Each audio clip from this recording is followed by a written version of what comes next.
بسم الله الحمد لله والصلاة والسلام على رسول الله. السلام عليكم ورحمة الله وبركاته.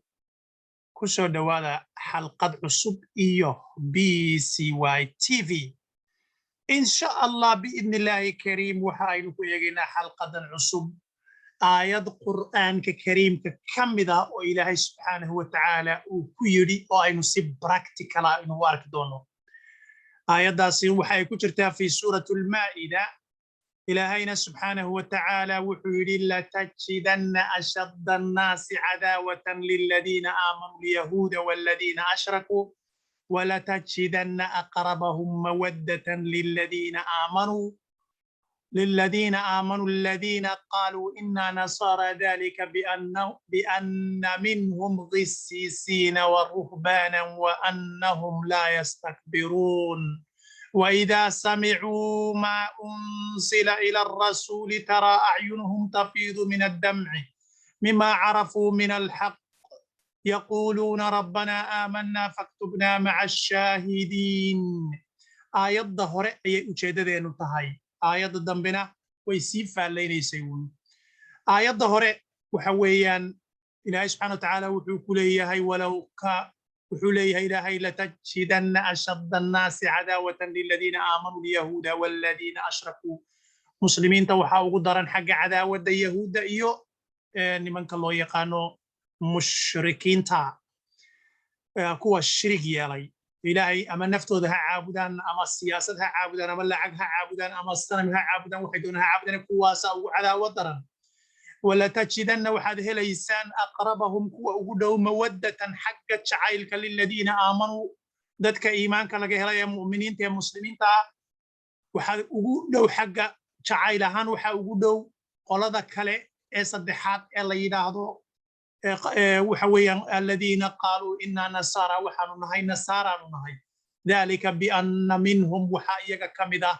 قسيسين ذاتك قسيسين تلو يقانوا ووداد والرهبان يصوفيال وأنهم لا يستكبرون إسكمنا وينيان عبادة آيات داس بين كسو قادنا بإذن الله الكريم أو أي نسيب براكتيكال أو أركدون إلهي قرآن كيسوا حقيق هي كما دبعانا وحاينو هالكن أركينا هويني تاغن أو ماركتاي تاغن صلاة هويني داسي وحويان أي ماركتاي ay tusaysaa dadka kan in islaamku uu yahay diin wanaagsan iyadase waxa weeyaan lafteedu waa qisiisad weey qisiisa waxa weey wadaadad weeyaan kaniisada hogaamisa waynu eegaynaa insha Allah biidnillaahi kariim.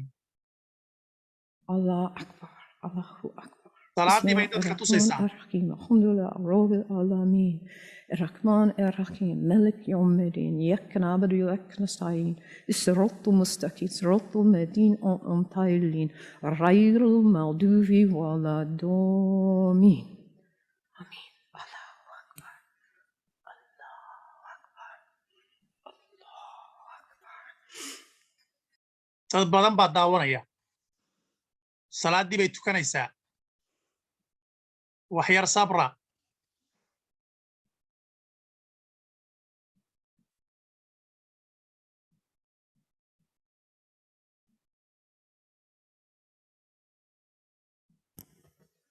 Can you imagine how limber you'd be if you did that 17 times a day? And it's done in the direction of Mecca, northeast, more or less. waxaa loo tukadaa dhinaca Makka waxaana maaragtay 17 jeer ayaa maalintii maaragtay macnaha ragcadaas bay ka hadlaysaa yani salaadu sideedaba waa 17 ragcadood sidaynu ognahay waxaana ilaahay subxaanahu wa ta'aala uu si dadban inoogu sheegay fi suuratul Isra waa suurada 17aad ee Quraanka waa suuradii loogu soo dhibay nabiyullaahi Maxamed calayhi salaatu wasalaam salaada loogu soo dhibay sidaa daraadeed halkay qisadu ka soo bilaabantay ayaynu yara eegaynaa dabadeedna waynu saasay isku soo koobaynaa islaamka wanaagiisa ka hadlaysaa yani waxaad moodaa yani runtii haddaan faalo badan ku sii daro way naga dheeraanaysaa marka insha Allah biidnillaahi kariim waan soo bilaabaynaa.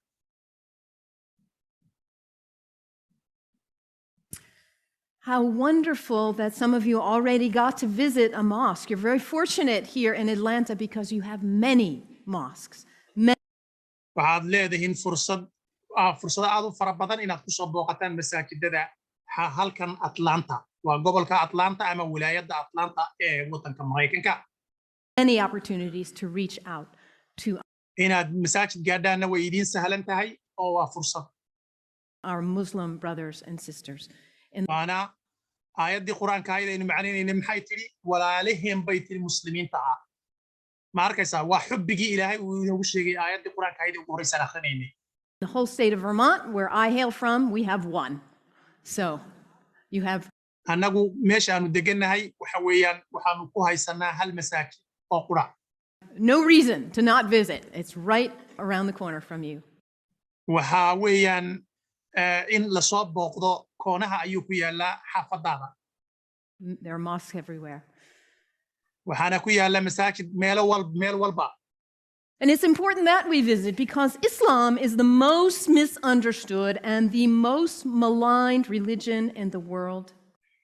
in la soo booqdana waa muhiim sababtoo ah islaamku waa diinta loogu fahamka xun yahay waana maaragtay Today, we are maanta waa diinta macnaa loogu fahamka daran yahay haddaynu nahay reer galbeedka being whipped up into fear.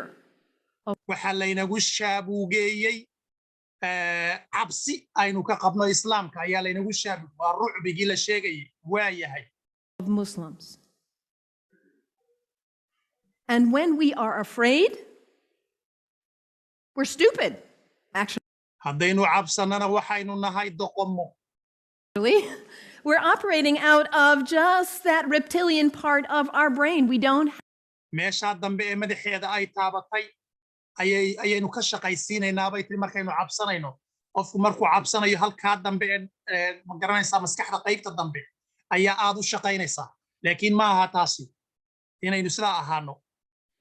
When we're afraid, we don't have access to our higher functionings, our whole self. inaynu maaragtay yani qaybaha kale ee ma garanaysaa caqligeena kasii shaqaysiino uma haysano fursad aynu ku galno haddaynu cabsanayno.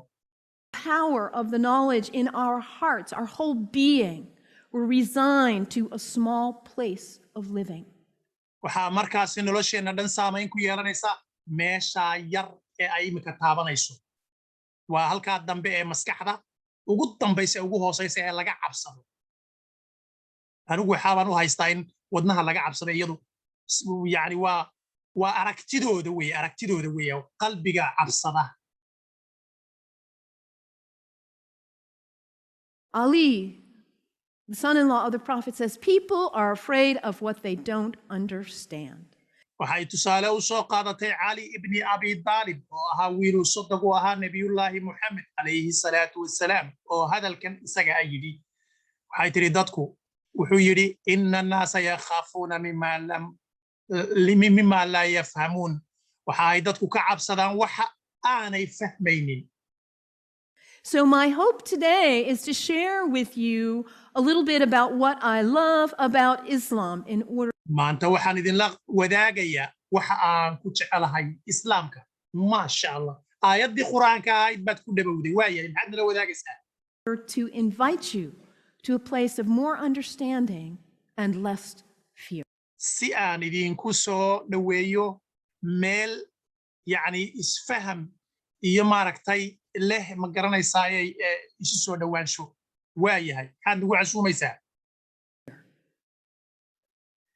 Islam is very practical. If you are looking for insights about how to live a good life, how to be a good person, Islam has wonderful gems. haddii waxa la raadinayaa ay tahay nolol wanaagsan haddii waxa la raadinayaa ay tahay yani wanaag waxa arrintaas oo dhan gacanta ku haysta islaamka waayahay maasha allah way u bogtay islaamka inaguna waynu u bognay waxa weeyaan wadaad kristaan ah oo maaragtay kaniisad hogaamisa waayahay. To offer to you. islaamku wuxuu haystaa wax badan oo wanaaga oo uu idinku deeqayo وايه ولا اوغي حقيقه ما شاء الله ولا تموتن الا وانتم مسلمون اله الرحمن كي اليه هي هدي مننا يدين كان مسلم هي وايه فالدا كديننا. One of the things I love most about Islam is waxyaabaha aan ugu jeclahay islaamka waxa kamid ah that it invites us to be concerned about what is the most important thing in life. in waxa islaamka waxyaabaha aan ugu jeclahay waxa kamid ah in islaamku uu noo tilmaamay in aynu ka welwelno ama ka fikirno waxa ugu muhiimsan oo waxa ugu muhiimsani waa maxay samaday gacanta farta ku fiiqday allah ayay ka wadaa subhanahu wa ta'ala ma sha Allah. To get our priorities straight. What is it? maxay tahay inaga waxyaabaha muhiimka inoo ah waxyaabaha awliyaadka inoo ah maxay tahay inaga For you.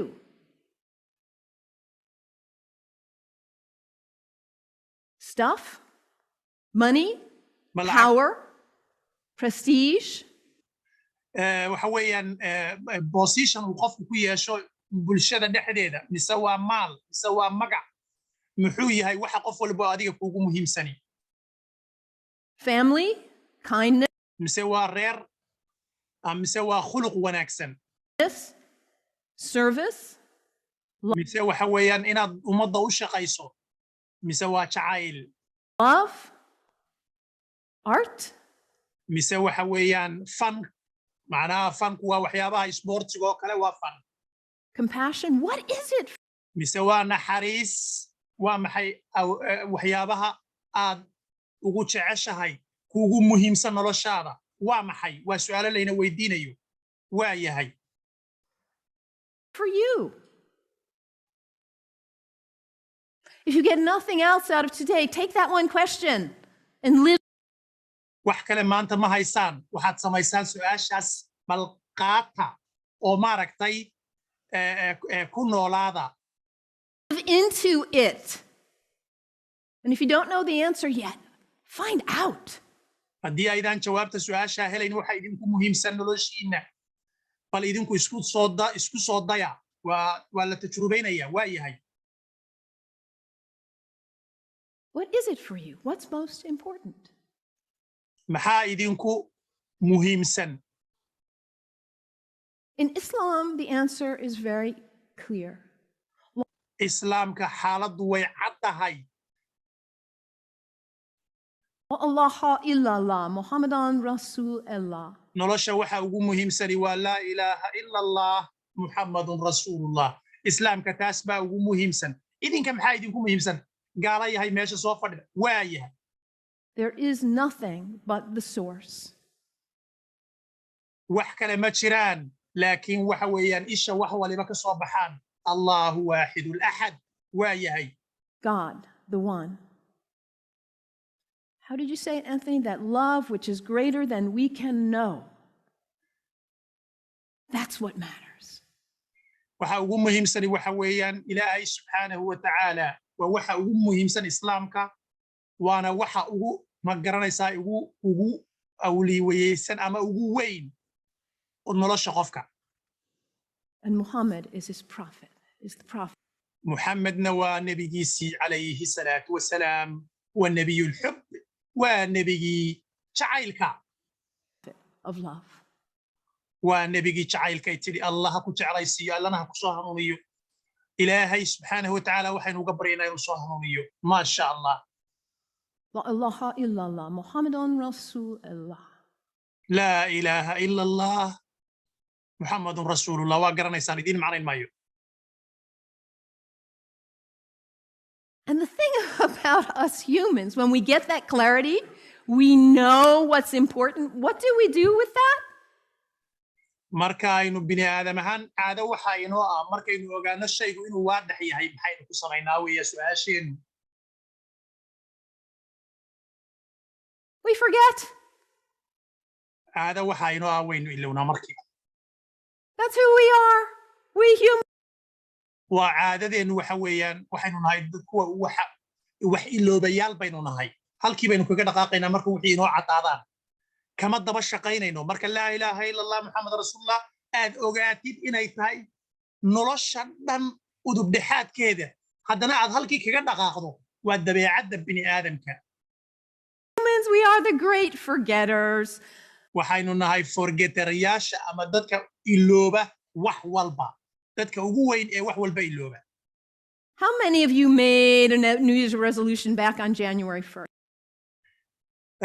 imisa idinka mida ayaa maaragtay xasuusta taariikhdaasi sida January oo kale ama wixii aad samaysay oo kale bishii January oo kale How are you doing with it now? Let's be honest. How were you doing January 7th?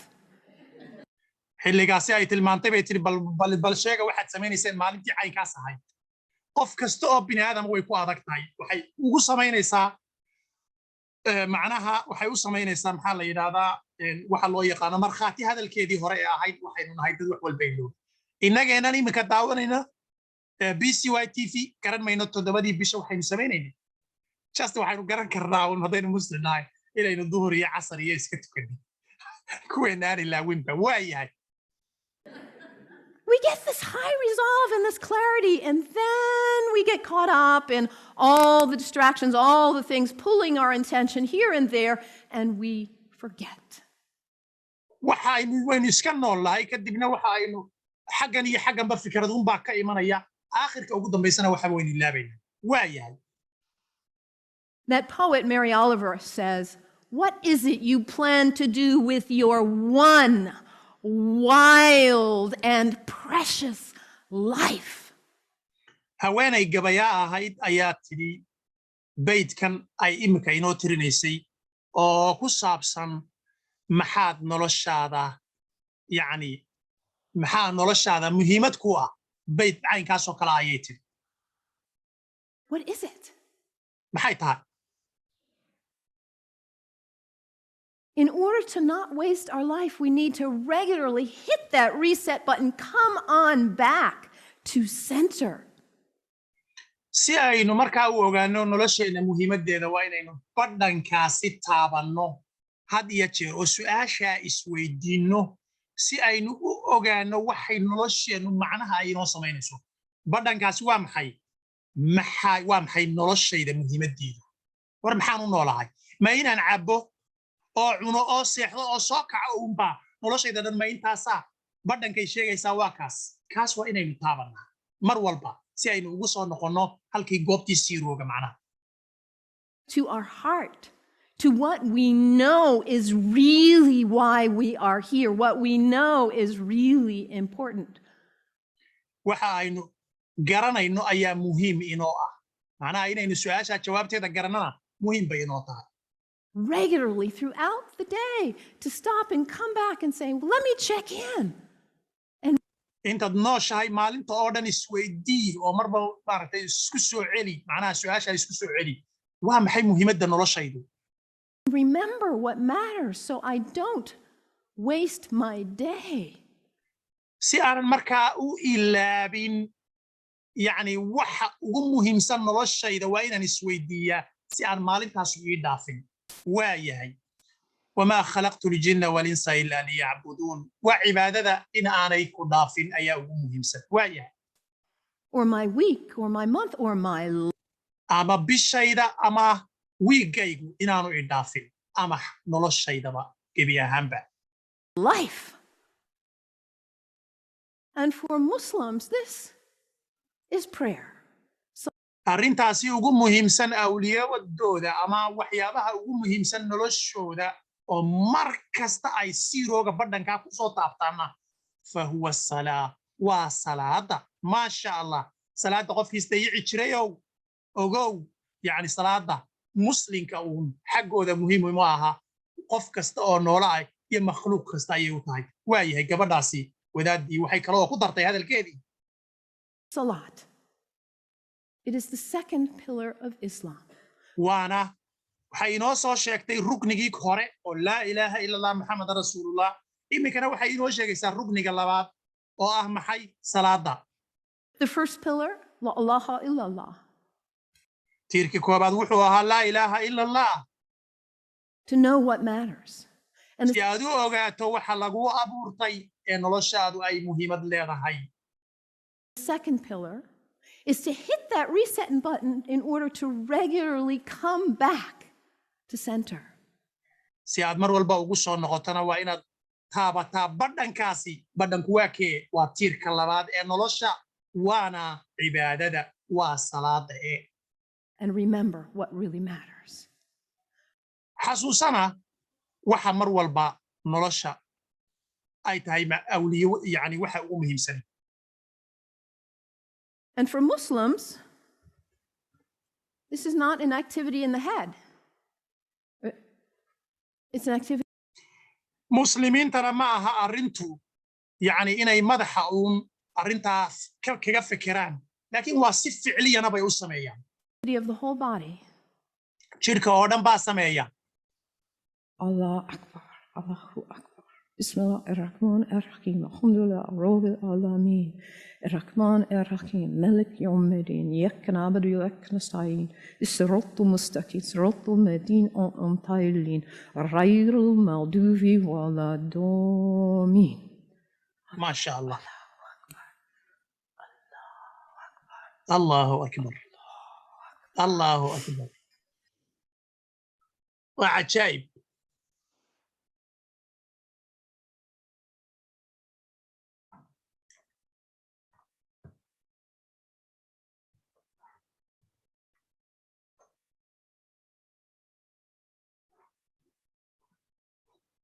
هل رجعت بك تورتي؟ Imagine how limber you'd be حسوستا if you did that 17 times a day. And it's done in the direction of Mecca, northeast. حاجة مكان اللوجي سنية.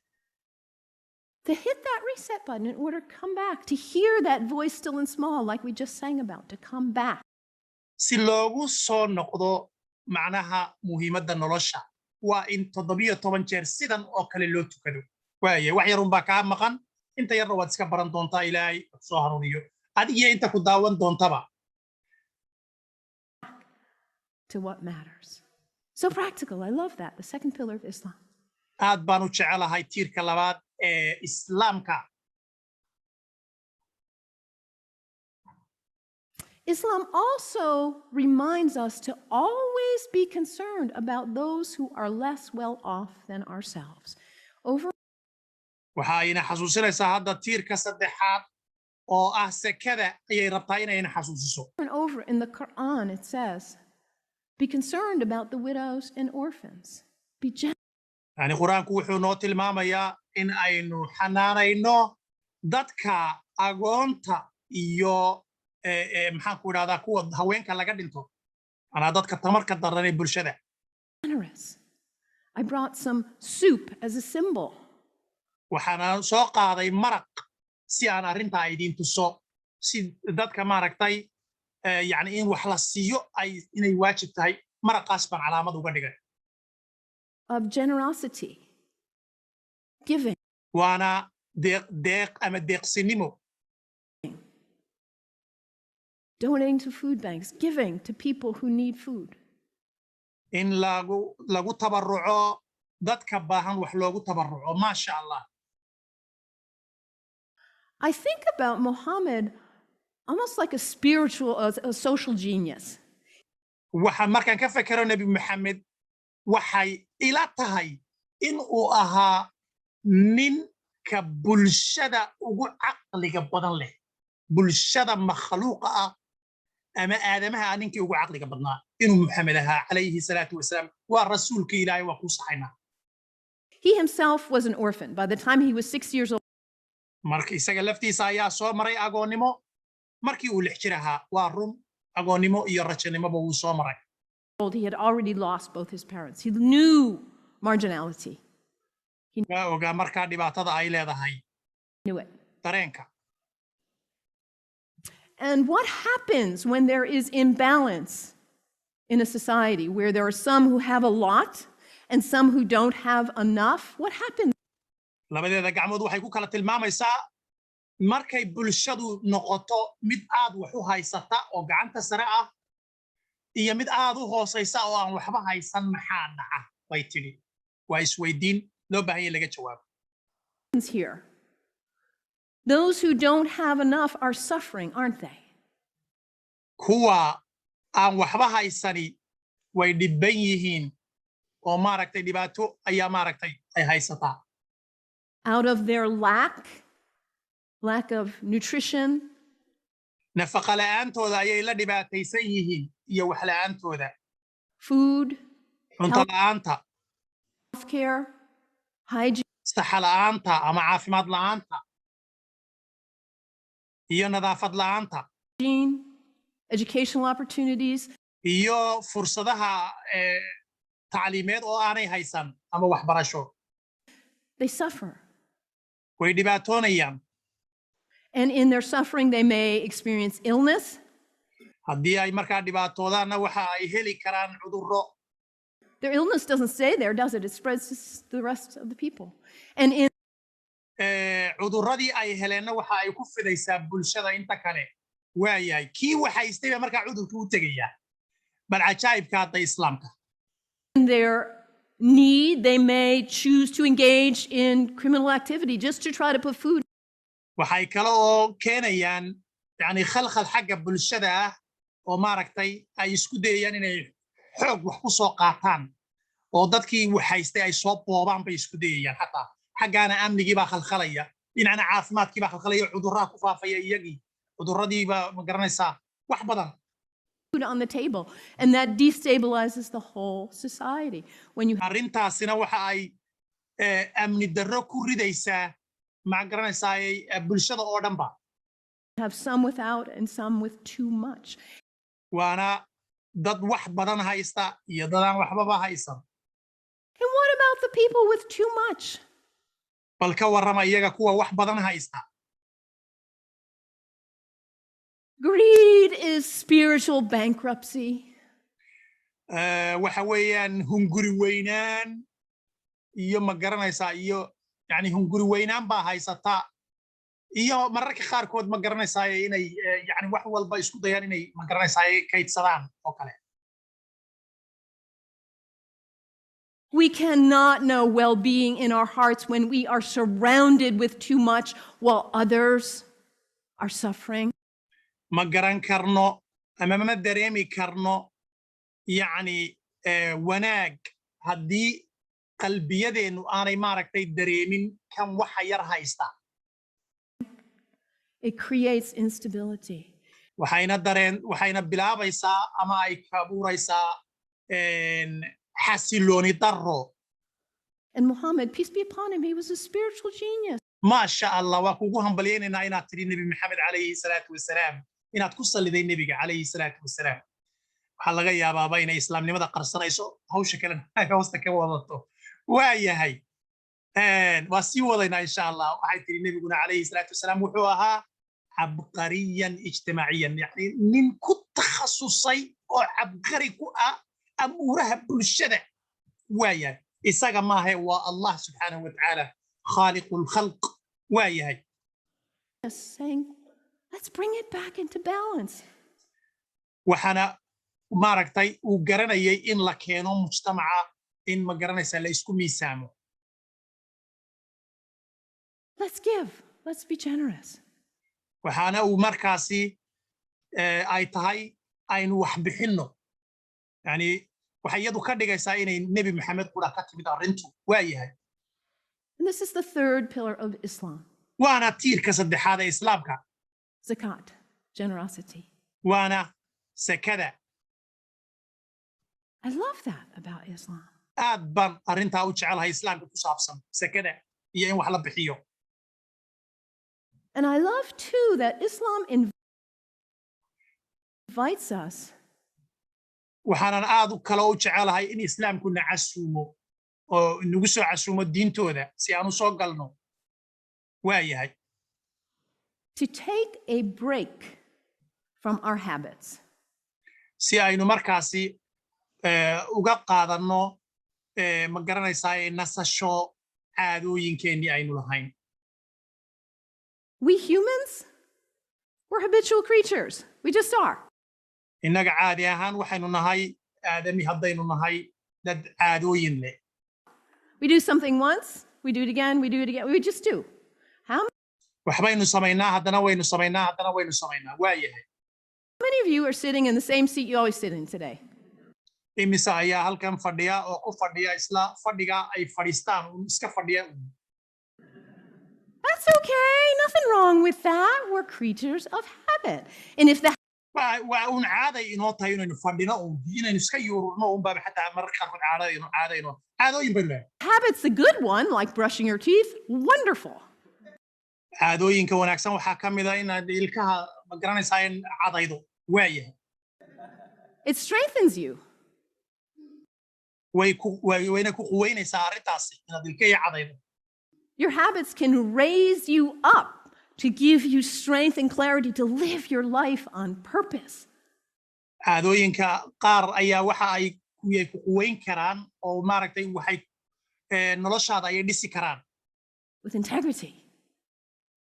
Or your habits can pull you down. caadooyinka qaarna hoos bay ku ridi karaan oo way ku duleyn karaan waa run sida caadada qaadka sigaarka daroogada waxa la midka ah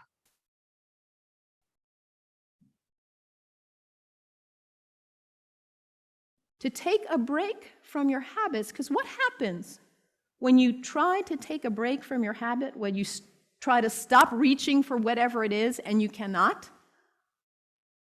maxaa dhaca marka dadka maaragtay caadooyinkooda ay yani break ka qaataan waa yahay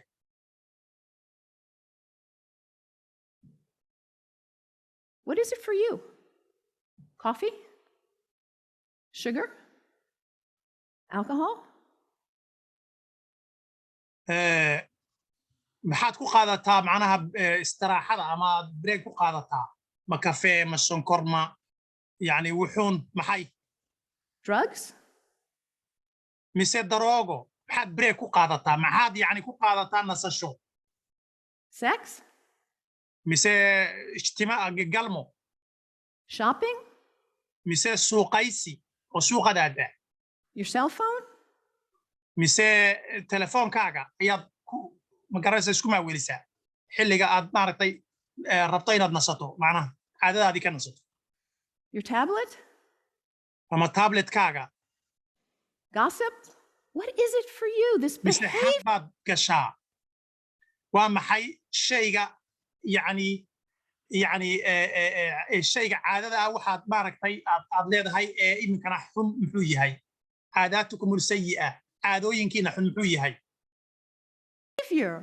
That you're caught in. You know it's not worthy of your best self, and yet there you are. haddana adigoo og inay waxaan wax xun tahay haddana waad iskaga jirtaa waayo waad caadaysatay yani xataa xantaa ka mid ah yes It's addiction, isn't it? When we waa addiction bay tiri addiction waxa loo yaqaanaa waxa qofka balwad ka dhigta waa balwad can't stop reaching for it. We can't stop doing it. And yet your life waana arrintaa ma joojin karno waana nolosheenna is so valuable. You matter. And to live your life on purpose and to cultivate the habits that raise you and strengthen you so you can be your most yani waxa ay leedahay caadooyinka yani xunxun inaad maaragtay joojiso oo caadooyin fiican oo kor kuu qaadi kara aad samayso miyaanay ka wanaagsanayn most beautiful, best, loving, caring, giving self. So to take a break from your habits so you see who's in the driver's seat in your life and put yourself back. yani inaad markaa waxyaabaha intaad ka qaadato break aad dabadeedna eegto noloshaada darawalka wada macnaha waxay ka wadaa yani noloshaada waxa kuugu muhiimsan ee aad maaragtay awlawiyaadkii ay markii hore sheegaysay yani inaad dib u eegto oo u jaleecdo waa yahay Back in the driver's seat, whatever it is. mise uun macnaha yani caadadii unbaa iska kaa wadato iyadaa darawal ku ah iyo balwaddii baa bardarawal ku ah mise yani waxaad rabtaa in yani aad eegto yani noloshaada waxa wada waa yahay Is for you There are other people in this room who have also struggled with addiction in this way and who have overcome. dadyo badan oo qolkan ku jira aynu hadda ku jirno ayaa maaragtay isku day fara badan sameeya oo isku daya waliba inay maaragtay wax saacidaan oo kale ama naftiisa u saacido waayahay You can get help, you can do it, your life matters, it's valuable. noloshaada ayaa wax walba ka muhiimsan This is the next pillar of Islam, fasting. waana yani tiirka ku xiga ee islaamka waana soonka macnaha inuu qofku nolosha ka qaato caadooyinkiisii wixii uu cuni jiray wixii uu cabbi jiray wixii balwadii xumayd wixiiba inuu ka qaato yani break inuu ka qaato waa soonka oo islaamku kaana uu haystaa waayahay Fasting not just from food, but fasting from other activities and behaviors as well. waxa kaliya maaha in cuntada iyo cabidda laga soome waxa weeyaan in laga soomo wax walba xataa caadooyinka xunna ha noqotee When we fast from food in particular, and it says over again and again in the Quran, fasting is good for you if you only knew.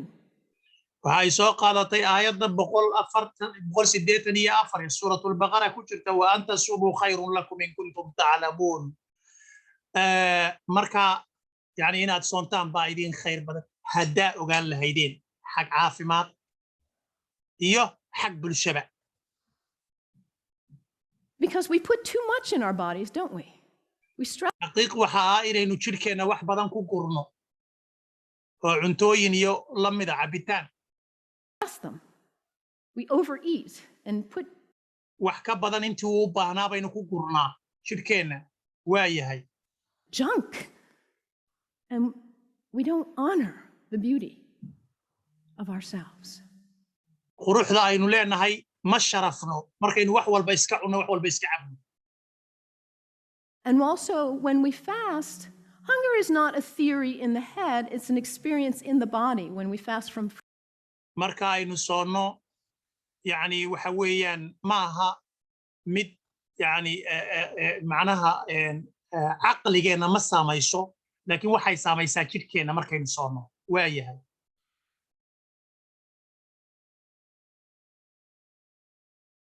Food, that feeling.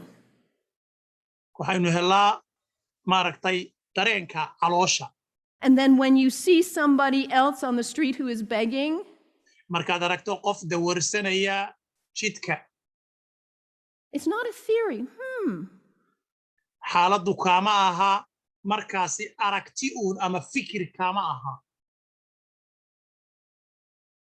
You feel empathy waad markiiba naxariis baad dareemaysaa because you know. sababtoo ah waad og tahay gaajadu ninkan haysaa waxa ay tahay oo soonkii bay kugu soo martay What hunger feels like. It's harder to close your eyes and walk right on by. Muhammad, that spiritual social genius, arrintaas xaggay ka timid bal aad isu weydiiya waxa weeyaan Muhammad ninkii arrimaha ijtimaaciga geniuska ku ahaa ama yani ugu caqliga badnaa aadamaha xagga ilaahay bay ka timid waayahay xagga nebi maxamed kama iman soonku nebi maxamed shaaric maaha ilaahay baa shaaric ah oo sharciga oo dhan soo dejiya soon salaad xaj wax walba ilaahay baa soo dejiya waayahay waa ka gudbaynaa to create harmony and stability. waxaana markaasi ay sababaysaa soonkaasi halkii ma garanaysaa gaajada iyo waxaas ay ka sababayeen qalalaasaha bulsho qalalaasaha xagga caafimaadka iyo qalalaasaha xagga nabadgelyada dagaallo iyo balaayo iyo cudurro ay ka dhalanayeen soonkuna waxa ay keenaysaa yani maxaa la yidhahaa nabadgelyo iyo bulshadii oo isxanaanaysata oo isdhowrata waayahay maasha allah In society. The fourth pillar of Islam, fasting, taking a break from your habit. marka tiirka afraad ee islaamku waxa weeyaan soonka waxa weeyaan aad ka qaadanaysaa fasax caadooyinkaagii xagga cuntada xagga ma garanaysaa iyo cabidda iyo waxyaabaha la midka ah iyo balwooyinka kaleba haddaad sigaar cabbi jirtay iyo haddii kaleba khamri haddaad cabbi jirtay haddaad wax kale cabbi jirtay haddaad ma garanaysaa waxaasoo dhan baad ka qaadanaysaa waa yahay waa sii wadaynaa marka waa tiirka afraad ee islaamka. So practical. I love it. aad iyo aad baan u jecelahay ilaa iyo hadda waxyaabaha islaamka aan ka soo sheegay oo dhan dhammaantood. And I also love about Islam that it encourages us to take a break from our location. waxaan kaloo ku jecelahay islaamka bay tidhi in aynu iyagana fasax ka qaadanno waxa loo yaqaano deegaankeenna waa yahay. To travel with intention. inaynu ku safarno inagoo ujeedda leh. To recognize the power of space, the sacredness of space. si aynu u aqoonsanno baawarka ama awoodda uu leeyahay makaanka ama meesha ama deegaanka. And how the greats who have walked on this earth have blessed the earth with their presence. iyo sida ma garanaysaayey dadkii taariikhda soo maray ee safray ay maaragtay adduunka macnaha raad ugu reebeen. Their breath, their thoughts, their actions. oo laga dareemi karo macnaha yani ficilkoodii iyo raadkoodii taariikhiga ahaa intaba. I know you are on the verge of a major decision about this sacred space for you. You have made. waxay la tahay in aad go'aansan doontaan in aad maaragtay yani ku safri doontaan ama aad safri doontaan ama aad go'aansan doontaan inaad safartaan si aad u aragtaan macnaha weynaanta yani deegaanka aynu ku noolahay macnaha. Made this place sacred by your presence here. waxaana lagu sameeyey yani waa lagu barakeeyey si aad maaragtay macnaha ugu safri karto noloshaadii baa macnaha lagu barakeeyey space aad ku safri karto ayaa lagu saday meeshu ciriiri ahaan lahayd cidiba ma safri karteenba oo dadkoo dhami hal magaalo ku wada noolaan lahaa waa yahay waa nimcooyinka ilaahay. And as you perhaps choose to move on, you will perhaps make a new place sacred. haddii aad markaasi safartana waxaa laga yaabaa meel cusub in aad maaragtay aad macnaha ma garanaysaaye aad ixtiraamto ama aad barakayso bay leedahay ama aad ixtiraamto macnaha meel cusub inaad booqato waa ixtiraam dabcan waaya. By your use and your love. The earth is sacred. Our places. dhulku waa barakaysan yahay waa run oo de ilaahay baaba dee ma garanaysaa wax walba noo sakhiray oo dhulka ku yaalla waa yahay. Are sacred. And when we travel with intention, we are changed by it. marka aynu markaa ku safarno inagoo ujeedda leh yani waxa aynu bedelaynaa maxay yani deegaankii baynu bedelaynaa. This is the fifth pillar of Islam, pilgrimage. waana tiirka shanaad ee islaamka waana xajka oo loo safrayo oo daafaha caalamka oo dhan laga safrayo waa yahay. And for Muslims, the pilgrimage is to Mecca. muslimiintana xajkoodu waxa weeyaan maka. Which none of us will probably go.